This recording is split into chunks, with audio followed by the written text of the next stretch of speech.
Okay, thank you. It's almost we're almost done. I know it always feels like this at the end of a seminar. You're like, can we be done now? But I will do my best to not make you feel so much like that. Okay, so I will be talking about the ethics of research using XR technologies, and the goal is very practical. So to assist those or to inform those who wish to use XR for research, and I'm sure those who want to use XR for education, this would also be beneficial or hopefully useful. All right. So background. The human mind is plastic. That is, the brain changes and adapts as a result of experience and context. So, like our context now and our experiences now, our brains, our minds, our psyche keeps on adapting to that, right? So then, right, us being together here is another experience, that which we adapt to, and eventually becomes part of our body of experiences. Environment unconsciously influences human behavior, as we know. The human brain is plastic throughout life, and this applies to everything and anything involving human interaction, also in an XR context.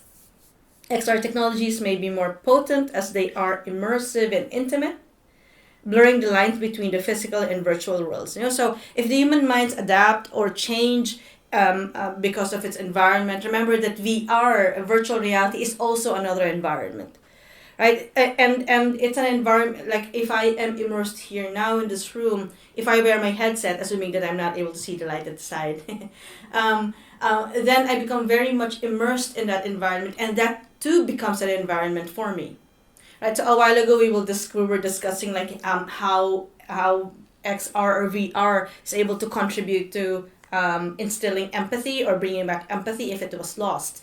Because it allows you to be in an environment that otherwise you would probably not have the opportunity to. For example, I was giving the example of children who are deeply malnourished, right? And not unless you have had the opportunity to visit Africa or certain parts of Asia where there's a lot of malnutrition and hunger. Then our conception of hunger would be what we see, for example, here in Europe, which is really totally different, or shall we say, radically in terms of degree. It's radically different, or radically much lighter to compared to hunger as you experience in the poorer parts of Africa and poorer parts of Asia, right? But then if you wear VR and you're allowed to be in that environment, that becomes an experience for you, and that becomes an experience for us, right? So, and that's why, for example, there were researchers showing that VR, the use of VR, can allow that instilling of empathy to people otherwise we do not feel so much for, because we got so used to hearing about them, like children, those of the refugees, etc., etc., etc., the homeless. Okay. And then illusions of embodiment, which are simulated in XR technologies, directly target and most likely affect the user's consciousness and sense of self. Right? And why is that? Precisely because, as we've said, the mind is plastic. I probably don't need to go through all of these, but let me just go through them very quickly. Curated content in XR could have a comparable impact on the human mind as a physical environment. I have stated this a while ago. And depending on how immersed you are in it, you can have that flow. And once you have that flow, you have the feeling of flow while you're in AR or VR, then it means that the impact could be faster, because you are so much engrossed into it. XR is intimate, most especially VR is intimate. The technology, unlike anything else, gathers very dense information about a person for every second that a user is in XR. Right, and that's what I mean by intimacy here. Well, yeah, okay, it's intimate because you can be so immersed in it, but it's intimate because it gathers so much information, the type of information that was never gathered before. Yeah, so like we know that if you, for example, if we use our mobile phones and we go to Facebook, right? So Facebook gathers not only what posts we read, but how fast we read something. what kind of things we're attracted to. And then eventually you're so surprised when you use when you Google something, you get all sorts of advertisements related to the things you were looking at in Facebook. Right? And that has only to do with your choice of what you read in Facebook and how long you have read something. Right, now with the use of, I will show it. Well, anyway, maybe I should just show you this. With the use of a typical Oculus Quest, for example, without considering how the platform is developed, or shall we say designed, just the typical headset. Then all right, so you have, when you wear your Oculus Quest, you have, or maybe an HTC Vive would be even better. You have your eye tracker, which tracks where your eyes look at. You have a track of where you are, how you move, how your body posture, even, what you choose, where you go, who you associate with. Right, so all of these things, these are all data that need to be collected so that it can be processed, allowing your head-mounted device to react in a way that you expect it to react. But at the same time, it's not only meant to do this collection, analysis, and application process.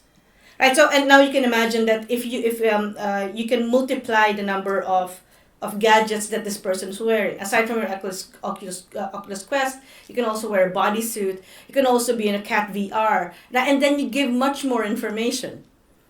Right? That is very good because it gives you that it gives you that very immersive experience. But also you also give like millions of data, but by being there maybe only for like an hour or even less. And you give a lot of very personalized, very intimate information about you. Okay, like this is for AR, geolocation, where you are at. So it gives you, if you give it identifier, or you give information of where you go, what you visit, at what time, and maybe with whom. Right. So this is an example of a bodysuit. Also, then now you give more information on your impulses, what you move, how your body moves, how you move as a person, your gait, etc., etc. Okay, now so that's all well and good. In fact, this is the reason why XR is a fantastic tool for research. Right? But it is like anything that is any technology that's powerful. It's a two-edged sword, meaning that we have to use it in a way that we benefit from it, or society benefits from it because we research on it. But at the same time, we cannot be naive in terms of the risks. Any technology has risks, and when you do research always has a certain risk. But of course, what you want to do is to minimize that amount of risk that is involved in research. Yeah, so this is according to the Rathenau Institute. They have this publication, very recent one, on the risks of extended reality technologies. And they categorized it into 4: physical and mental risks, social risks, abuse of power, and legal risks. We will add, of course, the issue of inclusivity later on. So let me just go through it very quickly before I go into some, shall we say, some issues once we start to apply all of these risks once we start doing research. All right, legal risk and abuse of power. So number one, we need to understand when we use when we talk about platforms in XR, platforms are moving towards are just moving towards them being proprietary. There's no such thing as one worldwide XR web. Right, so it's a proprietary platform, meaning that there's a maker, and that this developer has developed it in this particular way, and that also means how they want to gather data, but also how what are the rules that you have to follow when you use their platform, the do's and don'ts, but also what you can do in it and what they can do to your data and what they can do to you, right? So they're proprietary in nature. So then it becomes a question of who owns the data, right? So of course we say I own my data, but do you really? We are not the fact that such companies sell our data is nothing new to us, right? And the fact that these companies not use our data to sell something to us is nothing new to us. Right, so this is the whole issue of digital surveillance in XR, where manufacturers as world creators could also manipulate the worlds as they create to gather very specific and highly exploitable interventional results. And this is an example, and this is not even XR, this is just, again, Facebook, who, by the way, owns Oculus. Facebook secretly modified users, this is in 2012, they secretly modified users' news feeds to include positive or negative content. It's the same news piece, just phrased in two different ways, and thus affected the emotional state of their posts. They wanted to see if they posted this news piece in a positive light, will it affect how people started to post about it? Yes, and yeah, in fact, it did. But the scandalous thing here is they did not inform us about it. Right? They just manipulated it. Right?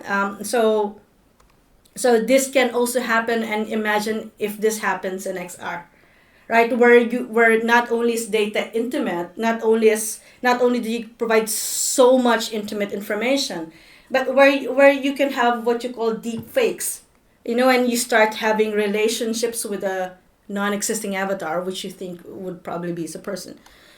Okay, so the whole issue is privacy and data ownership issues brought about by the persistent, ubiquitous nature of data gathering and processing in XR, which in turn could create a hyper-realistic kinematic fingerprint of individual users, simply mean that there's like a mini me somewhere there in Oculus, because I keep on using it. There's a mini Rose, a kinematic fingerprint. So now they know that this Rose here likes visiting Beat Saber at 4 p.m. or 5 p.m. Or is it Beat Saber or Fit XR? Or whatever it is so that fingerprint, that becomes like a fingerprint, except that you provide more information than the lines of your fingerprint. Okay, this is from Mozilla Foundation. They just give a little bit more information about the Oculus Quest 2 VR headset. It's a fantastic headset. I use it personally a lot. But of course, the downside is you need to have a Facebook account and log on to your Facebook account to be able to use it. And of course, that means, and also Oculus Quest gathers information about you. They say that they do not sell your information to others, but nevertheless, they say specifically that Facebook says specifically that they will gather information to be able to sell you something, right? Again, consequences when you use it for research shortly. Okay, so here Mozilla Foundation is just saying that Facebook has a bad track record in terms of how it uses our data. So those of you who are familiar with the whole Cambridge Analytica story, would be like, oh no, would we have another Trump? Okay, so here we have, so the next type of risk is what we call physical and mental risks, right? So the most common, the most often cited, which was also cited several times yesterday and today, is cyber sickness, right? It's just the same feeling. Well, at least for me, it was just the same feeling I felt when I felt cyber sick when I rode a roller coaster in VR, as when I rode a real roller coaster in real life. It was terrible. Like the whole day I couldn't function properly. But there are other types of physical and mental risks. There's we have unknown short-term and long-term adverse effects of the therapeutic use of XR. As we have been discussing since yesterday, XR can be used for therapeutic purposes, right? But the downside when it comes to looking into XR literature is that XR studies only provide you many times with very limited participants given in a short amount of time. So we don't know the long-term side effects of it. And most especially as Rigmor mentioned and Ellen mentioned, what if you do an experiment on children whose eyes and whose brains are still developing? What will be the long-term effect of that? Or what if you use it, of course, to a certain demographic, etc., etc., etc. Right. So there's also the lasting effects of the illusions of embodiment. Where you think you are your avatar, but also just with anything that is computer based. There's also the issue of addiction and the issue of the realization disorder, among others, where when you are in physical reality you feel you're observing yourself as if you are outside yourself. Here is one study that says that virtual reality induces dissociation and lower sense of presence in objective reality. And then this is a very recent study from Brain, and it tells you exactly this double-edged sword that I was talking about a while ago. So the greater the person's involvement in virtual reality, the greater the chance of a lack of bodily self. Controllers that mimic hands could prevent the subject from acknowledging the real world as true, the realization. Virtual reality's dissociative potential is related to individual psychological traits and prolonged exposure. Children are the most prone to develop behavioral changes. Adults may develop behavioral problems related to virtual reality gaming, gambling, pornography, and also social networking through created avatars. Blue light wavelength could harm sleep architecture and circadian rhythm by disrupting melatonin, therefore making virtual reality exposure problematic after sunset. State of the art reveals that using virtual reality in a therapeutic manner actually facilitates the fight against addictions with cue therapy intended to extinguish conditional response. The exposure to a substance, nicotine, alcohol, etc., can trigger craving in a controlled environment that is malleable in the hands of the therapist. So you can see for us to be able to use it for therapeutic purposes, we need to know what are the other possible consequences of the use of virtual reality or XR. Now these are some studies showing, of course, cyber sickness and how this whole cyber sickness story is, in fact, as mentioned a while ago, sexist because of some sexist design. As mentioned by Rigmor, women have smaller heads. Yeah, I have a very small head. So, and then you have social risks, right? Of course, the risk of escapism. We have seen this before, even before XR or VR have become so commonplace, right? So we have seen people escaping into Second Life, right? Or Sims or whatever it is. But then it is also possible to have this in VR. Risk of provoking more aggressive and hypersexualized behavior, street crimes, what you call street crimes, such as disturbing the peace, indecent exposure, deliberately harmful visuals, etc., etc. I mean, this is sometimes what I feel like when I enter into, say, outspace, and then there are people I don't know, then I get scared if somebody's going to harass me when I know that I'm just wearing an Oculus Quest and can simply remove it. Harassment and defamation in XR and in physical reality. Some examples. Sexual harassment in virtual reality feels all too real, and it's creepy beyond creepy according to the person who experienced it. And many women, I'm sure, have who use XR would know what this means. And there's also, of course, lastly, which was not mentioned by the Rathenau Institute report, is the whole issue of inclusivity, and this is something that the IMERS research group is very big at. So as we have been talking in the last 2 days, so there are certain requirements for you to fully benefit from the fruits of XR and VR, right? So binocular vision, stereo acuity, and etc., etc. But there's also the whole gender issue. It's actually made for men. Younger men. And if you don't believe us, right, you can simply go to your Oculus Quest Play Store and see what are the games that sell the most, right? You will see that these are games that your young sons or young or well colleagues around up to 25 would find fascinating, right? Always killing games, flying, pounding on each other kind of games, so okay. And then there's also the whole so gender and age, and then there's of course there's also the whole issue of location. What do we mean by location? It's actually this. So this doesn't have XR yet. So as you would see, access to technology really there's really this what we call technological gap, this digital divide, from countries with very high human development to low human development countries. So the more complicated the technology is, the access becomes even much less, right? So if you see mobile cellular subscriptions, you would see that yes, there is a divide, but then the divide is not as big as a fixed broadband subscription. So if you would see people from low human development countries, have almost no access to fixed broadband subscriptions, which is just really pretty common here in Norway and other parts of Europe. Right now, imagine how many will have access to VR technologies, right? So and that's what I mean by location.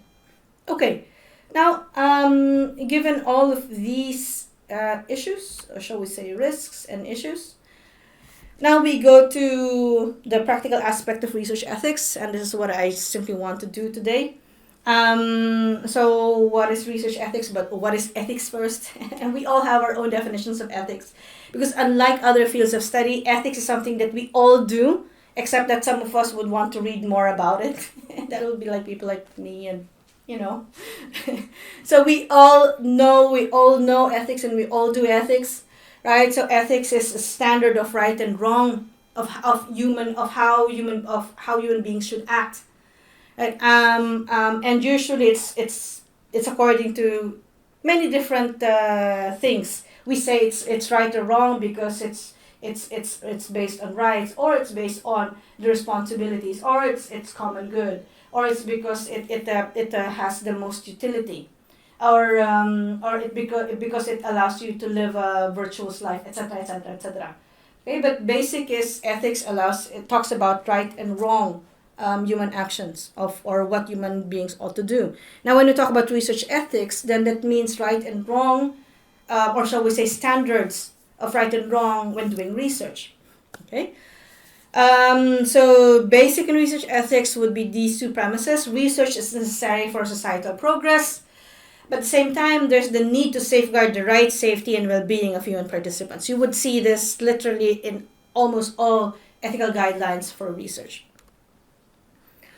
And these ethical guidelines will usually have provisions for these: informed consent, community collaboration, scientific value, additional precautions for vulnerable groups, safeguards on privacy and confidentiality, ethical review, that means asking for a research ethics committee for approval, post-trial provisions, what do you do after you do a trial? Do you go back to them, or do you say bye-bye?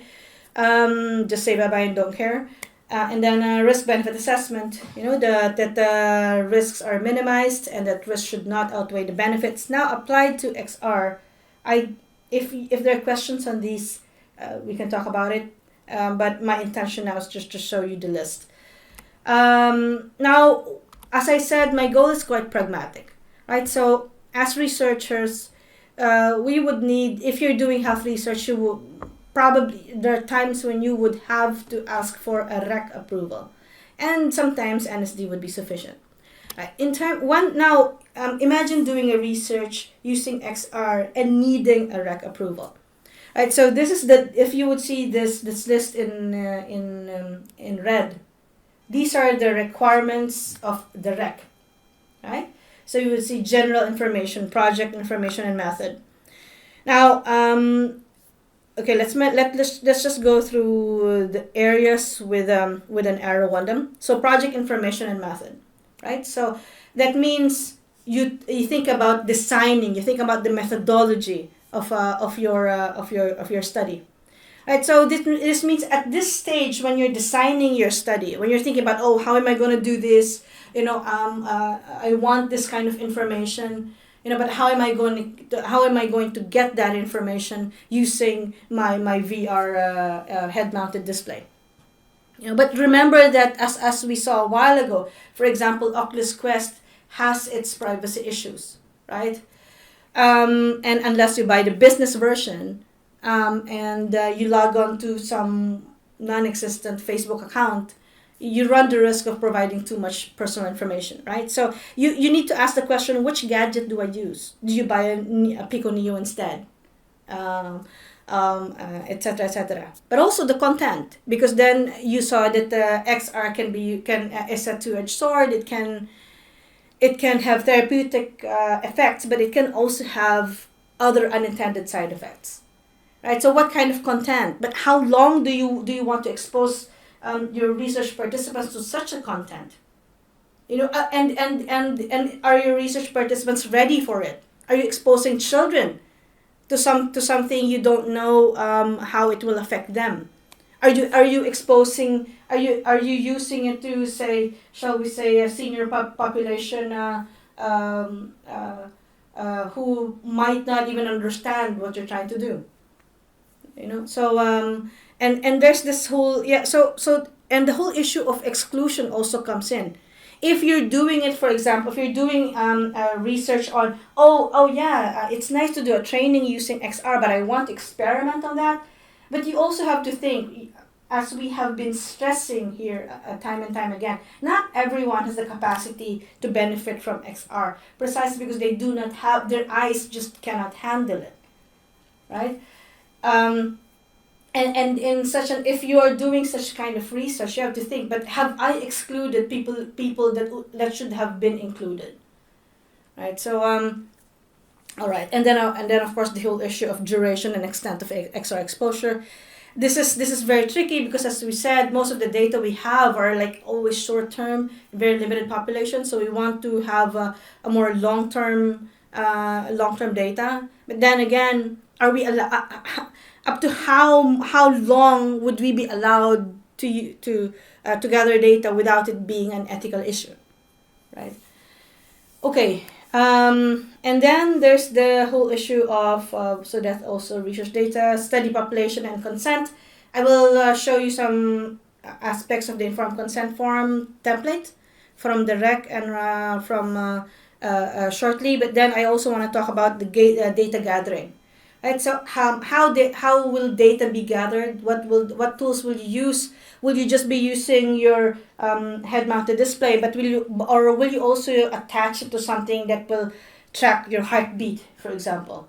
Will you also track how a person, I don't know what, walks, talks, who they associate with?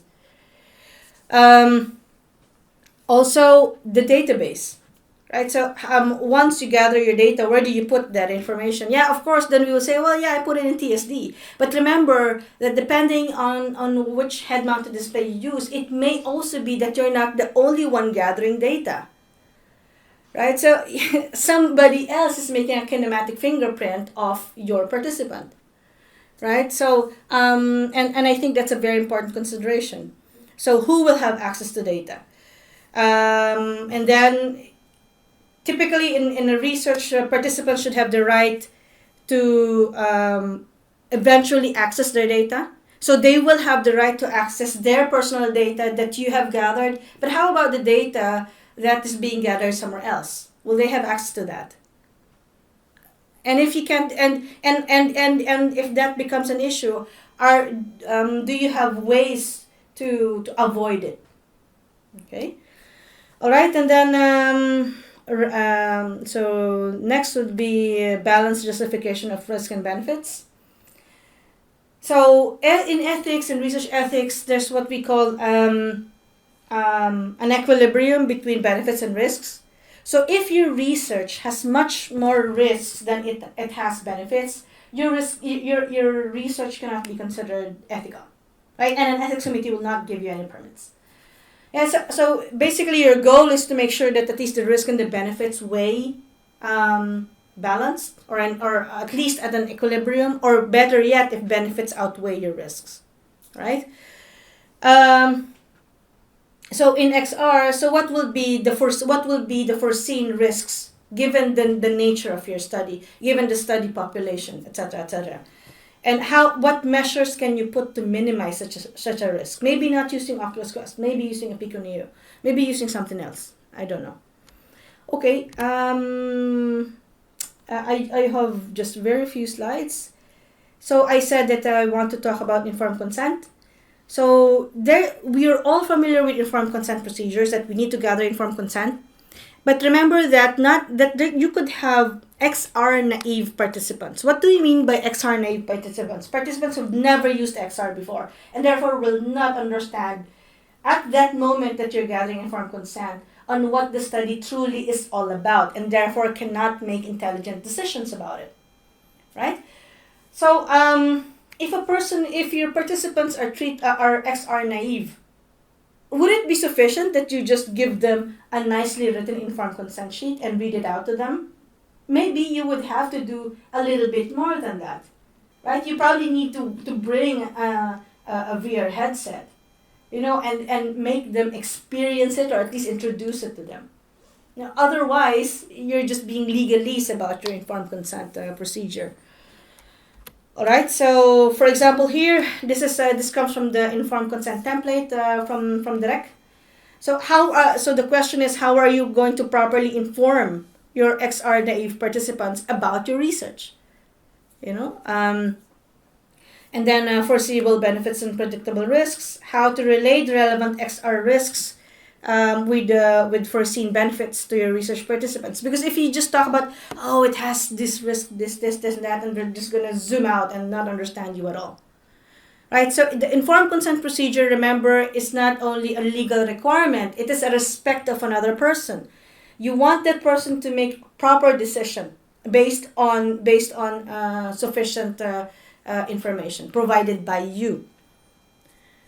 Right? So this also comes from the template.